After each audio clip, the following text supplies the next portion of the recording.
In 2018, I was making videos in the church. Because I improved quickly in my professional skills and I usually helped brothers and sisters solve some problems and difficulties, everyone had a good impression of me. And some important tasks were entrusted to me by the leaders. Receiving the leaders' recognition and the high regard of the brothers and sisters gave me a strong sense of accomplishment and increased my enthusiasm.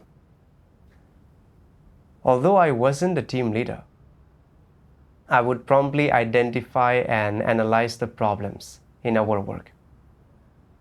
I always tried my best to complete the tasks assigned by the leaders and team leaders. So I felt I had quite a burden for my duty and was relatively obedient. Especially when I saw some brothers and sisters around me becoming negative and slacking off in their duties because they were dissatisfied with the tasks assigned by the church. I thought that if I encountered such a situation, I wouldn't act like them. I would still be obedient. One day in 2022, the group leader told me that there was a shortage of people for text-based work. Since the workload in our group wasn't heavy, and I had some writing skills and could usually fellowship the truth to solve some problems, after a comprehensive evaluation, the leaders decided to arrange for me to do text-based work. When I heard this news, I simply couldn't believe my ears. I thought, are they going to adjust my duty? I'm fine staying in this group. The brothers and sisters approve of me, and people from other groups even come to me for advice. This makes me look really good. If I go to do text-based work, I don't understand the principles and I don't know how long it will take for me to catch up with the others since I'm starting from scratch. Doesn't that mean I'll be the worst in the group? I just can't understand. Why did they have to choose me? I thought of some sisters I knew who had good writing skills. Not long after they started doing text-based work, they were reassigned because they were unfit for the job. I felt that I wasn't as good as them. And if I couldn't do the work well, it would be humiliating. No matter how I compared the two, I felt that my current duty was more stable and prestigious. The more I thought this way, the more I felt that the leaders were too hasty in their consideration, that they hadn't understood my strengths clearly before transferring me. I complained to the team leader. Have the leaders not evaluated this matter carefully? I'm better at making videos. Text-based work is not my strength. If I am to go, I won't do it well. Shouldn't they reconsider based on my strengths? I thought the team leader would empathize with me from my perspective and maybe talk with the leaders about reconsidering my adjustment. But she fellowshipped that I should consider the needs of the church's work first. I realized that I shouldn't argue and should obey first. Later, I looked up the principles regarding the adjustment of duties. God's words say, "The house of God arranges for people to perform certain duties not based on people's preferences, but based on the needs of the work. and whether someone's performing that duty can achieve results. Would you say that the house of God should arrange duties based on individual preferences? Should it use people based on the condition of satisfying their personal preferences? Which of these aligns with the principles of the house of God in utilizing people? Which aligns with the truth principles? It is choosing people according to the needs of the work in God's house and the results of people performing their duties. After reading God's words, I understood this. In the church, assigning duties according to individual strengths is only one aspect. The most important thing is to do it based on the needs of the church's work. Now, there is a shortage of people for the text-based work, and the workload within my group isn't heavy. Even if I'm absent, it will not delay the progress. I should consider the church's work first, setting aside my personal choices and demands. If I only satisfy my own preferences, that's too selfish. Recognizing this, I did not feel so resistant in my heart anymore. Later, I read these words of God. If one believes in God, but does not heed his words, accept the truth, or submit to his arrangements and orchestrations, if they only exhibit certain good behaviors, but are unable to rebel against the flesh, and relinquish nothing of their pride or interests, if, though by appearances they are performing their duty, they still live by their satanic dispositions, and have not in the least given up or changed their satanic philosophies and modes of existence, how then could they possibly believe in God? However many years they have believed, they have not established a normal relationship with God. No matter what they do or what happens to them, the first thing they think is, what do I want to do? What would be in my interest and what wouldn't? What could happen if I did such and such? These are the things they consider first. They give no consideration whatsoever to what sort of practice would glorify God and bear witness to Him, or satisfy God's intentions.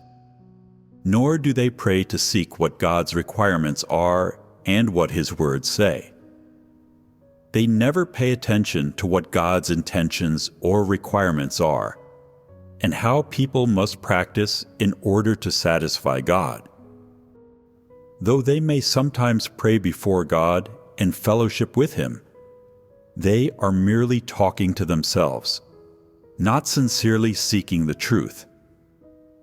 When they pray to God and read His words, they do not relate them to the matters they encounter in real life. So, in the environment arranged by God, how do they treat His sovereignty, arrangements, and orchestrations? When faced with things that do not satisfy their own desires, they avoid them and resist them in their hearts. When faced with things that cause a loss to their interests or prevent their interests' satisfaction, they try every means to seek a way out, striving to maximize their own benefits and fighting to avoid any losses. They do not seek to satisfy God's intentions, but only their own desires. Is this faith in God? Do such people have a relationship with God? No, they do not. They live in a base, sordid, intransigent, and ugly manner. Not only do they have no relationship with God, but they also go against God's sovereignty and arrangements at every turn. They often say, "May God hold sovereignty over and govern everything in my life.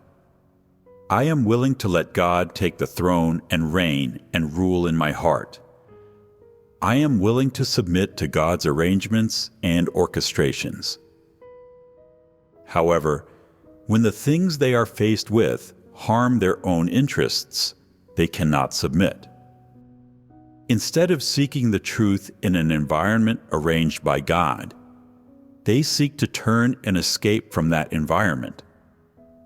They do not want to submit to God's arrangements and orchestrations, but to do things according to their own will, only insofar as their interests come to no harm. They completely disregard God's intentions, caring only about their own interests, their own circumstances, and their own moods and feelings. Is this believing in God? From God's words, I saw that when sincere believers in God encounter things that don't accord with their notions, or their interests suffer losses, they will actively seek the truth to resolve their corruption, find answers in God's words, and wait for God's enlightenment and guidance. Those who do not seek the truth and are unreasonable will only fixate on people or situations when they encounter things that don't accord with their notions. And they may even complain about God and refuse to submit to God's orchestrations and arrangements. Linking this to myself, whenever I thought about not being able to be esteemed by others when doing text-based work and being revealed as useless, I tried to justify myself and make excuses, hiding behind my lack of skills, consciously emphasizing my weaknesses, hoping the team leader would sympathize with and understand me, so that I could stay in that group and maintain my status. When things hadn't befallen me and I was enjoying my prestige, I claimed to submit to God and accept things from Him. However, when faced with things that didn't accord with my notions or caused losses to my personal interests, I argued and resisted, felt defiant toward, and dissatisfied with God's orchestrations. Additionally, I looked for fault in others, claiming that the leader's arrangements were unreasonable. Thinking about it carefully, the leaders were clearly making reasonable adjustments based on the needs of the work. And I did have some writing skills. It wasn't like I was completely unskilled. But because I felt this adjustment would bring harm to my reputation and status, I had complained and resisted. It was truly unreasonable of me.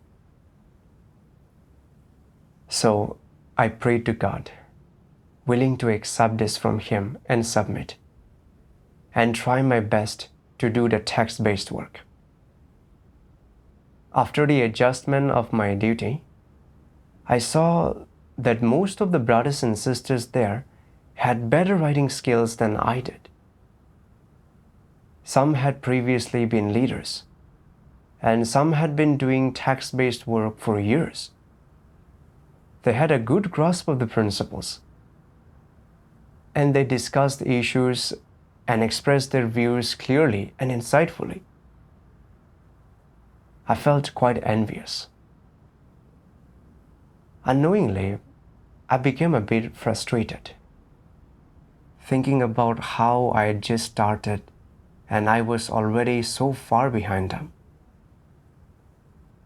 I wondered, when will I be able to reach their level? But I did not become too discouraged. Knowing that I was quite deficient in terms of the principles, the profession, and other aspects, I spent time familiarizing myself with the principles and sought guidance and learned from the brothers and sisters when I didn't understand something. But since I was new to this duty, I didn't have any good insights when discussing issues with the brothers and sisters. Occasionally, when I did express some views, they were inappropriate, and I felt quite embarrassed. At this rate, the more I worked, the worse I would appear, to say nothing of getting people to esteem me. I worried that the brothers and sisters would think that my caliber was too poor and that I was not worth cultivating. Seeing how important and challenging this work was, I became even more worried about not doing well and getting adjusted. That would be very humiliating. From then on, I was always half-heartedly doing my duty. I stared at the computer screen, my mind empty. I lacked interest and motivation to learn the profession.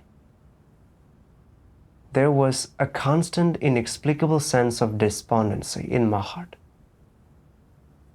Sometimes I even fantasized about when the leaders might change their minds and send me back, thinking it would be better than being revealed as useless and going unnoticed here.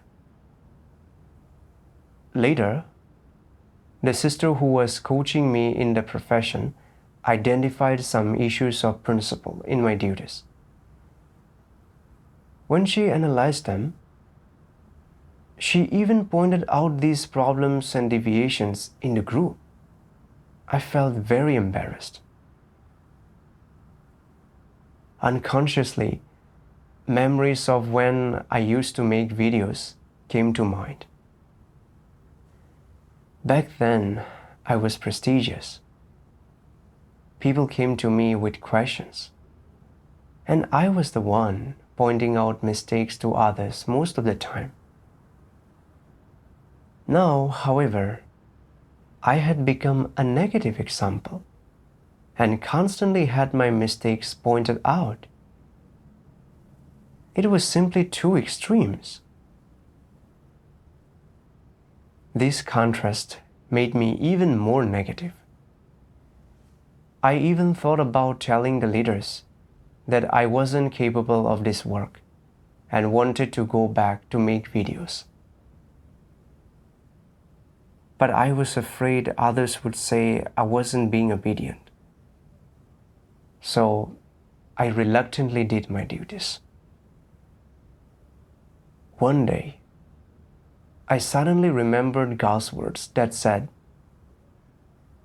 "If you don't resolve problems in a timely manner when they occur, once these problems within you accumulate and become increasingly serious, and your enthusiasm or resolve is already no longer sufficient to support you in the performance of your duties, you will collapse into negativity, even to the point that there is a danger of you leaving God, and you certainly cannot stand firm."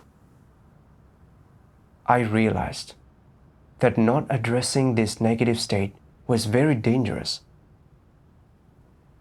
Although I outwardly did my duty, my heart wasn't in it.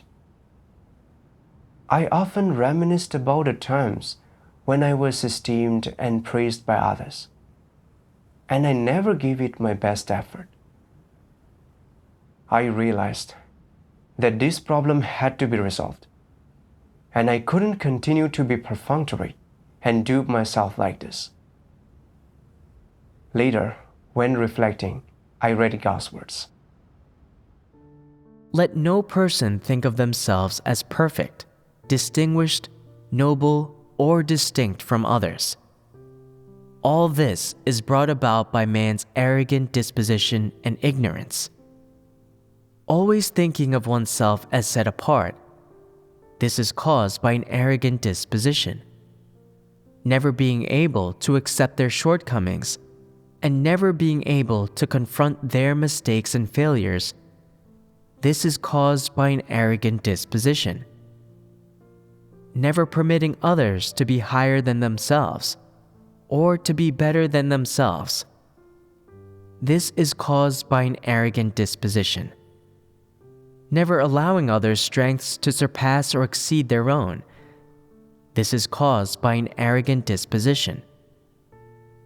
Never permitting others to have better thoughts, suggestions, and views than themselves, and when they discover that others are better than themselves, becoming negative, not wishing to speak, feeling distressed and dejected, and becoming upset. All of this is caused by an arrogant disposition. An arrogant disposition can make you protective of your reputation, unable to accept others' corrections, unable to confront your shortcomings, and unable to accept your own failures and mistakes. More than that, when someone is better than you, it can cause hatred and jealousy to emerge in your heart, and you can feel constrained, such that you do not wish to do your duty and become perfunctory in performing it. An arrogant disposition can cause these behaviors and practices to emerge in you. God's words helped me find the reason for my negativity. I always thought I was capable and held myself in high regard, wanting to be in a preeminent position, with people circling and praising me wherever I went. When I couldn't gain others' esteem or step into the limelight, I became negative and wanted to escape the situation. This was all due to my nature being too arrogant. I had just started practicing doing text-based work, and there were so many things I didn't understand or know how to do. No principle can be learned just by listening or reading it a few times. It requires a period of practical learning. During this time, mistakes and failures are inevitable. People who really have reason can all approach these things correctly. But I had no self-awareness at all. Wherever I went, I wanted to show that I was special. I was clearly just starting out, but I was eager to achieve something to showcase my abilities, so that my brothers and sisters would see that I had good caliber. When I couldn't do well, fell short, or wasn't in the limelight, I became negative and slacked off, losing the motivation to learn the profession. I even thought about giving up my duty and leaving. I realized I was truly arrogant and thought I was such a big shot. The suffering I endured was purely self-inflicted. I began to think, why was I so motivated when making videos in the past? But now that I'm doing text-based work, I can never muster any enthusiasm. Later, I read a passage of God's words and gained some understanding of my state. Almighty God says, "If people have a heart which loves the truth, they will have the strength to pursue the truth and can work hard at practicing the truth.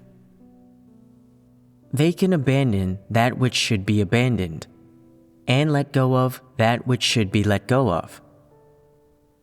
In particular, things that pertain to your own fame, gain, and status should be let go of. If you do not let them go, it means you do not love the truth and do not have the strength to pursue the truth. When things happen to you, you must seek the truth and practice the truth. If, at those times when you need to practice the truth, you always have a selfish heart and cannot let go of your own self-interest, you will be unable to put the truth into practice. If you never seek or practice the truth in any circumstance, you are not a person who loves the truth. No matter how many years you have believed in God, you will not obtain the truth. Some people are always pursuing fame, gain, and self-interest. Whatever work the church arranges for them, they always deliberate, thinking, "Will this benefit me? If it will, I'll do it. If it won't, then I won't." A person like this does not practice the truth. So can they perform their duty well? They most certainly cannot. Even if you have not done evil, you are still not a person who practices the truth. If you do not pursue the truth, do not love positive things, and whatever befalls you, you only care about your own reputation and status, your own self-interest, and what is good for you, then you are a person who is only driven by self-interest and who is selfish and base. God's words say that if people have a heart that loves the truth, when things befall them that touch on their vanity, status, and interests, they can let go of it and rebel against their flesh to practice the truth. I reflected on how, when I was making videos, I thought I was burdened and obedient and considered myself a person who pursued the truth. Only when faced with reality did I realize that what I did before was not me trying to satisfy God, that I was just doing some work when it didn't involve my own interests. Now, I kept wanting to return to making videos, not because I loved the duty, but because I couldn't let go of the support and esteem of my brothers and sisters. Although on the surface, I didn't have the title of team leader, my brothers and sisters had a good impression of me in their hearts. Every time I solved the problem or did something well, I received their esteem and praise, which I enjoyed immensely.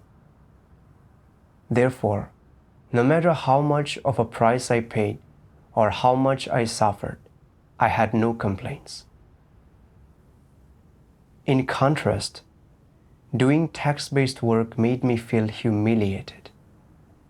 Here, I had to learn everything from scratch, and no one paid attention to me. It was impossible for me to be a teacher to others as I was before. Not only did I have to put aside myself and ask others basic questions, I was so deficient in this profession that I also had to constantly accept guidance. I didn't want to face my deficiencies. I just wanted to revel in bouquets and applause and enjoy the esteem and praise of others. I even fantasized that one day the leaders would let me start making videos again so that I could continue to be surrounded and praised by people. But this result never came. Instead, what came was the continuous revelation of my corruption and shortcomings. Therefore, I became negative and upset and lost my motivation in doing my duty. At this point, I realized that in the past, I had just done my duty for the sake of reputation and status, and I hadn't regarded my duty as a responsibility at all. During that time, I frequently sought and reflected on my state. I read God's words, which said, "For antichrists, status and reputation are their life. No matter how they live, no matter what environment they live in, no matter what work they do, no matter what they pursue, what their goals are, what their life's direction is, it all revolves around having a good reputation and a high status. And this aim does not change. They can never put aside such things. This is the true face of antichrists and their essence. You could put them in a primeval forest deep in the mountains, and still they would not put aside their pursuit of reputation and status. You can put them among any group of people, and all they can think about is still reputation and status. Although antichrists also believe in God, they see the pursuit of reputation and status as equivalent to faith in God and give it equal weight. Which is to say, as they walk the path of faith in God, they also pursue their own reputation and status. It can be said that in antichrists' hearts, they believe that pursuit of the truth in their faith in God is the pursuit of reputation and status. The pursuit of reputation and status is also the pursuit of the truth, and to gain reputation and status is to gain the truth and life. If they feel that they have no reputation, gains, or status, that no one admires them, or esteems them, or follows them, then they are very disappointed. They believe there is no point in believing in God, no value to it, and they say to themselves, "Is such faith in God a failure? Is it hopeless?" They often deliberate such things in their hearts. They deliberate how they can carve a place out for themselves in the house of God, how they can have a lofty reputation in the church, so that people listen when they talk, and support them when they act, and follow them wherever they go, so that they have the final say in the church, and fame, gain, and status. They really focus on such things in their hearts. These are what such people pursue. Why are they always thinking about such things? After reading the words of God, after hearing sermons, do they really not understand all this? Are they really not able to discern all this? Are the words of God and the truth really not able to change their notions, ideas, and opinions? That is not the case at all. The problem lies in them. It is wholly because they do not love the truth, because in their hearts they are averse to the truth, and as a result, they are utterly unreceptive to the truth, which is determined by their nature essence. The words of God expose that antichrists particularly love reputation and status.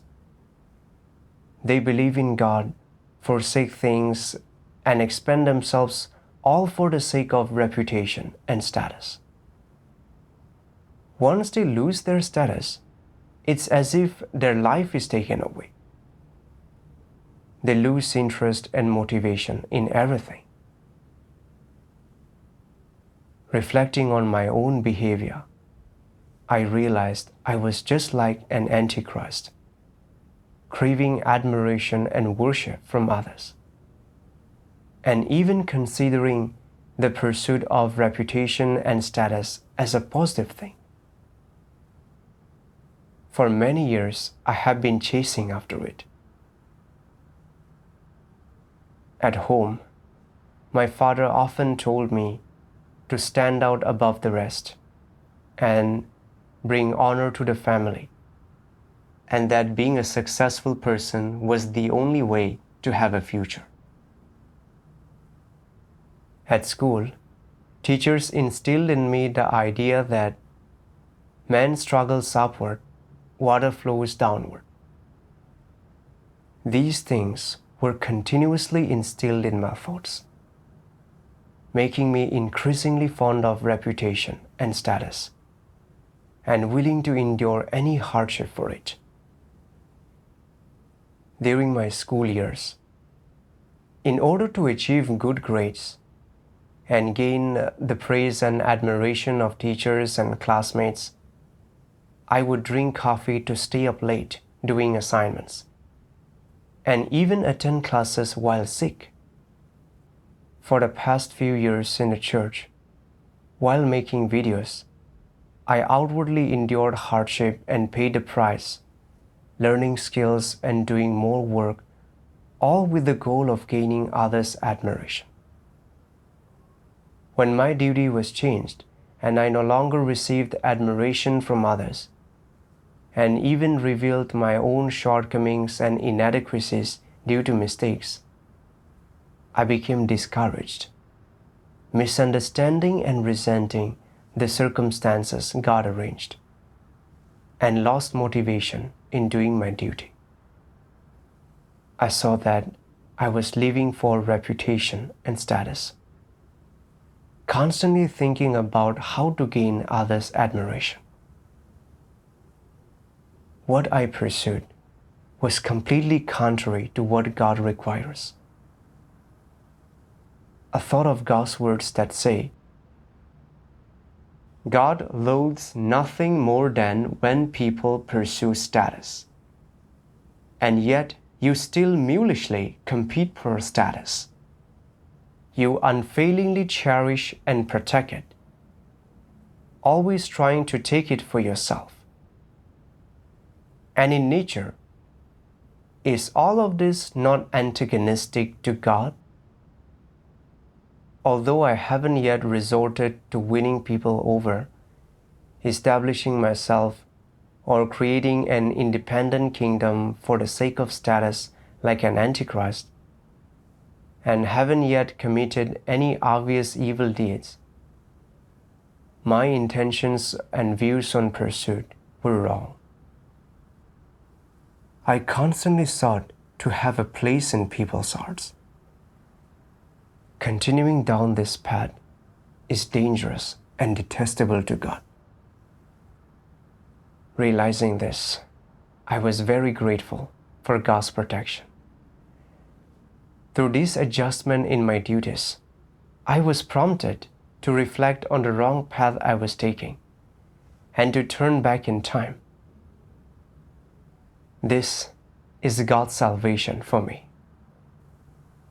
Even though I no longer had the opportunity to stand out and be in the spotlight, I was able to submit sincerely.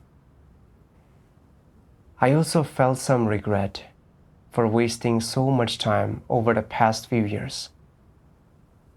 If I had put the same effort into pursuing truth and knowing myself instead of seeking status, I would be more reasonable, more obedient to God, and not as rebellious and corrupt as I was now.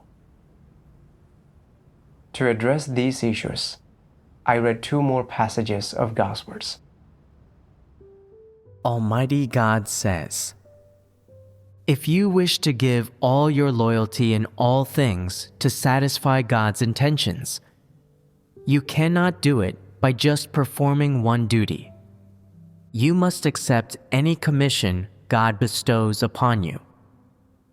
Whether it is to your tastes and matches your interests, or is something you do not enjoy, have never done before, or is difficult, you should still accept it and submit.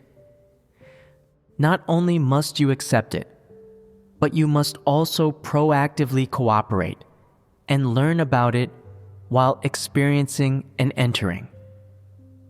Even if you suffer hardship, are tired, humiliated, or are ostracized, you must still give it all your loyalty.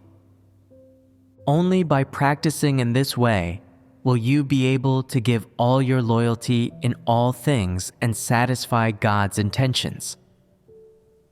You must regard it as your duty to perform, not as personal business.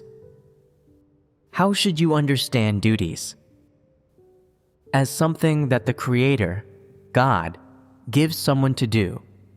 This is how people's duties come about. The commission that God gives you is your duty, and it is perfectly natural and justified that you perform your duty as God demands. If it is clear to you that this duty is God's commission, and that this is God's love and God's blessing coming upon you, then you will be able to accept your duty with a God-loving heart, and you will be able to be considerate of God's intentions as you perform your duty, and you will be able to overcome all difficulties to satisfy God. Those who truly expend themselves for God could never refuse God's commission. They could never refuse any duty. No matter what duty God entrusts you with, regardless of what difficulties it entails, you should not refuse it, but accept it. This is the path of practice, which is to practice the truth and give all your loyalty in all things, in order to satisfy God. What is the focus here? It is on the words, "in all things." All things does not necessarily mean things that you like or are good at, much less things with which you are familiar. Sometimes they will be things you are not good at, things you need to learn, things which are difficult, or things where you must suffer. However, regardless of what thing it is, as long as God has entrusted you with it, you must accept it from Him. You must accept it and perform the duty well, giving it all your loyalty and satisfying God's intentions. This is the path of practice. Making a fool of yourself is a good thing. It helps you to see your own deficiencies and your love of vanity. It shows you where your problems lie, and it helps you to understand clearly that you are not a perfect person. There are no perfect people, and making a fool of yourself is very normal. All people experience times where they make a fool of themselves or are embarrassed. All people fail, experience setbacks, and have weaknesses. Making a fool of yourself is not bad.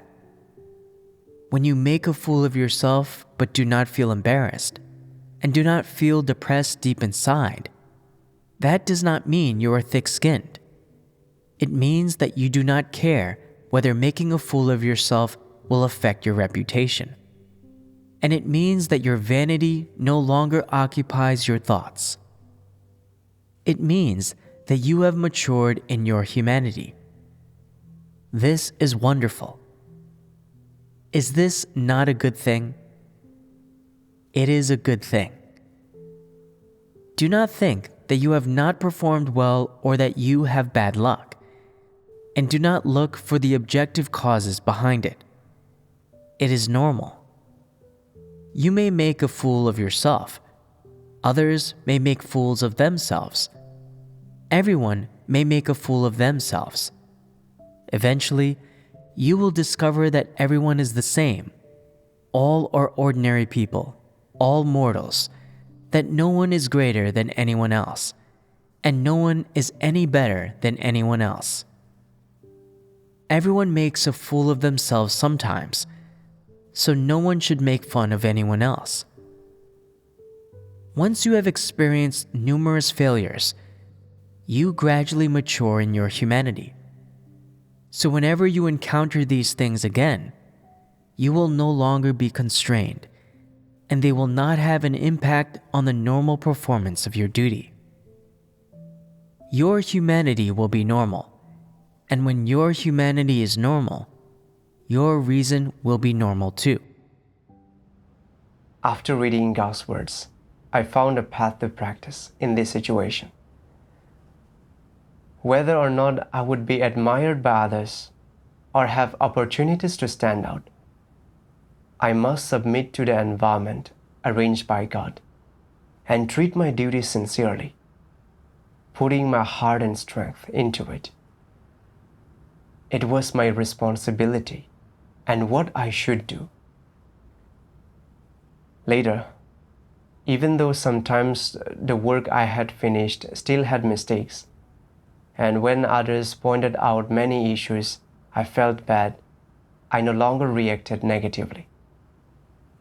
The more mistakes and failures I encountered, the more they pushed me to return to God in time to know my corruption, analyzing and reflecting on my deviations and lacking. This also deepened my memory of certain principles, which benefited both my performance of the duty and my life entry. With this understanding, my mindset improved, and I no longer cared as much about how others viewed me.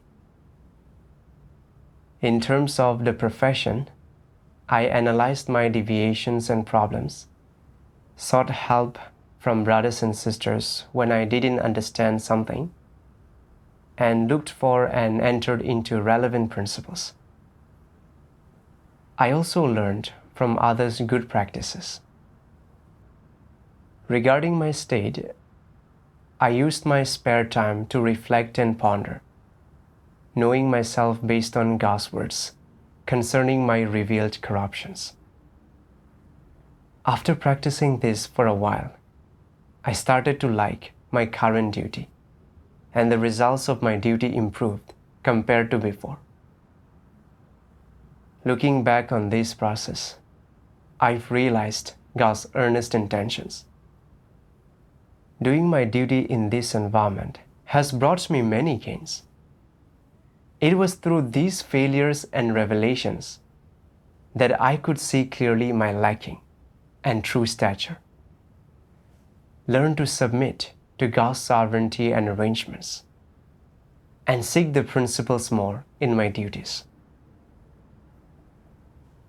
Moreover, constantly being tempered in this environment has matured me in my humanity, making me less impulsive and fragile, better able to treat my lacking correctly, and start learning to seek God's intentions and truth principles.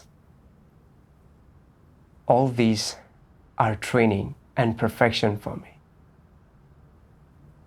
Experiencing this adjustment in my duties, I have come to understand that no matter what duty we are doing, whether our reputation is upheld or whether we are admired by others, these things are not important.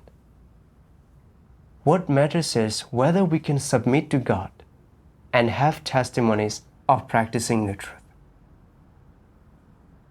In the past, when I saw others become negative and disobedient after their duties were adjusted, I looked down on them and thought I was better. Facing the facts now, I saw that my nature was too arrogant, and I was no more submissive to God than others. Through the situations arranged by God, I have gained some knowledge of myself, and undergone some changes. I am truly grateful for God's salvation from my heart.